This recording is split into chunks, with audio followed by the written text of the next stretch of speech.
to another interview brought to you by Parking Network. Today we have the pleasure of speaking with Nathan Rogers, Chief Commercial Officer at SenSen, a leading player in smart city solutions. SenSen is revolutionizing the way cities manage their resources and enhance citizen experiences through innovative technologies. In this interview, we'll talk about the core concepts of live awareness and how SenSen is pushing beyond traditional enforcement to provide actionable data and smart city solutions. Nathan, excited to be having this chat with you. Thank you for joining me all the way from Australia. Great, thanks Manoj. It's great to be here and represent SenSen at the Parking Network. So I understand that live awareness is one of the key terms associated with SenSen. Could you expand on that? So what does that mean for you? Yeah, look, thanks for the opportunity. So when we talk about live awareness, we're talking about a class of applications and solutions that we've really seen emerge over the last 10 years. And we think it's driven by cheaper hardware.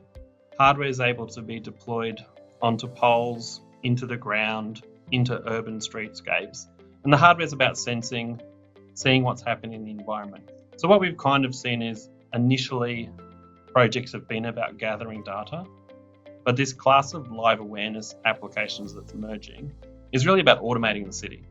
So we kind of see it as digital transformation that you would normally see in an office in a corporate environment, but it's digital transformation for how cities operate and run.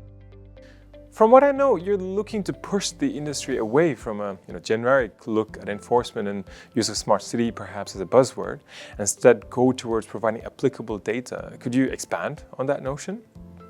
Yeah, what we're really trying to do for citizens is kind of include that citizen view and citizen feedback into what you'd call the smart city or the smart parking approach. So in our solutions that we're most proud of, we're giving citizens really the opportunity to participate in the solution. So that might be through an electronic sign, it might be through an app, it might be through a notification to their phone, it might be through a digital wayfinding sign, or it even might be through the use of just people looking and seeing how the street is marked up and where the sensors are installed. Because if you can see a sensor, I guess you get a good feeling for how the environment might be regulated and a chance to modify your behaviour. So it's not just parking occupation data that you provide to cities, there's also information provided to citizens. Yeah, and that's what we really like about this class of solutions and why we're proud. So we're giving the city real-time information on occupancy, but we're also giving citizens who pull into a bay and park some information about how long they have parked there, how long is left for them to park there. And the information's not only available to the citizen who parked the vehicle, but other citizens, because it's displayed in public. So you may see that a parking bay has had someone in it for 22 minutes and there's only 7 minutes left. And you might use that to make a decision about whether you wait for that person to come back to their vehicle and leave or not. Now to speak about cities for a moment, working with SenSen, does that help them with decision making on a long-term basis as well? Yeah, what we love about our live awareness solutions, particularly because they're primarily based on camera sensors, is we can go back to the city and not only give them occupancy data, but we can tell them the type of vehicles, the colour of the vehicles. Using license plate recognition, we can tell them which vehicles are regular parkers there. So we can give cities a good view of not only how the street's being used, but who's using it. And I think that who really helps with planning. You may have retail workers parking in particular zones. We've had a customer use the information about retail workers and they've decided to change the operating hours of an off-street car park so that the retail workers can park there and free up the street for people who are actually coming to patronise the shops and spend money there. What's your experience with the different sizes of cities? So this type of characteristic information about the citizens, do you see it being used at different levels? Yeah, so we have got a scale of large US cities and I guess smaller Australian suburbs.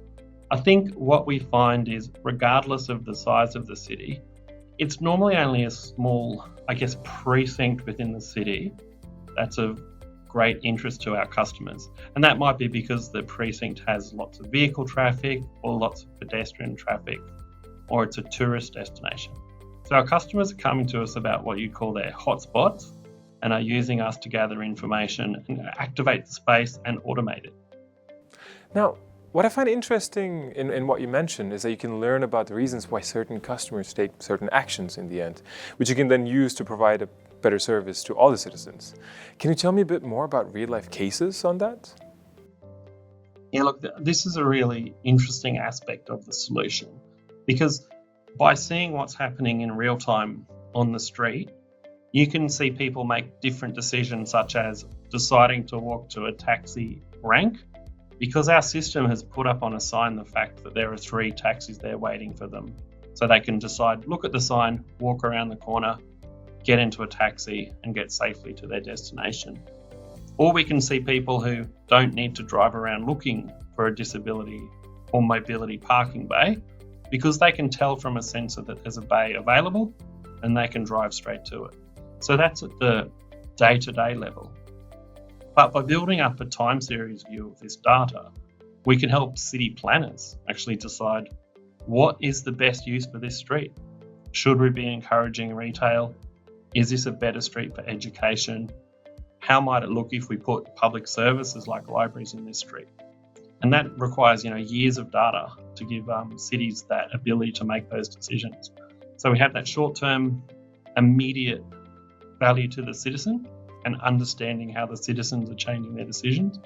And then we have the longer-term view of the cities and seeing how the cities are changing their decisions based on the data we're able to provide. I take it enforcement is still quite a key part of what you provide to cities. So would you say then this is solving a problem for cities while still meeting a demand for value-added services to drivers? We have actually had cities come to us and say, we know you do enforcement, but we don't want enforcement in this case. We want your help to understand the space and give people the real-time feedback. So one particular city that's like, there's no enforcement here, but we still want your services so that we can control how citizens are behaving. And then, yes, there are other cities who will use this information for enforcement. And it's not about revenue raising, it's more about turnover, so that more people can come spend money at the retail sector and participate in the city. One last question for you, Nathan. To what extent is the solution you provide moldable to the demands of a city? Can you meet the diverse needs of cities around the world?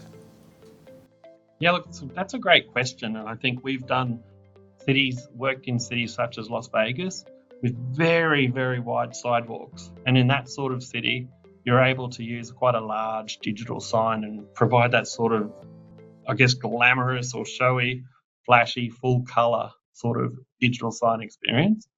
In other cities where the streetscape's much more contested, there's not a lot of room.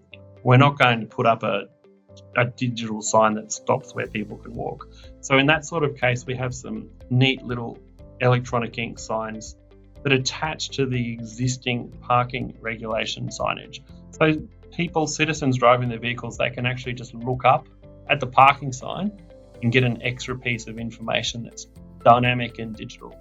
So it really depends on the city, what the appetite is, and what will fit, because every city does have different sort of spatial constraints.